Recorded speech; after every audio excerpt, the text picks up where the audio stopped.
There is a new warning out this morning about the growing dangers of superbugs. The British government says higher rates of drug-resistant infections could lead to 10 million deaths a year and cost $100 trillion. Dr. David Agus is in Los Angeles. Good morning. Good morning, Charlie. Tell us about these findings and how alarmed should we be?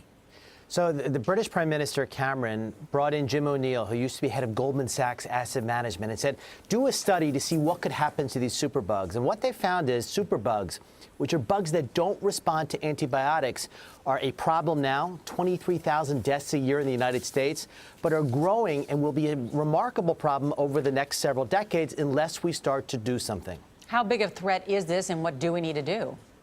Well, it's a real threat today. It's going to be a bigger threat. But the problem is that there aren't a lot of new drugs being developed or technologies being developed here. So unless we spend today, there's going to be problems tomorrow. We can't afford not to spend in this area. You looked at Ebola. Ebola started off small, and we didn't intervene, and now it's an enormous problem. This is orders of magnitude bigger than what Ebola could be. David, Merck paid more than $8 billion for a company that has some promising new antibiotics. Is that the answer here? Well, it's certainly, a bright spot in the field, but unfortunately, it's one of the few bright spots.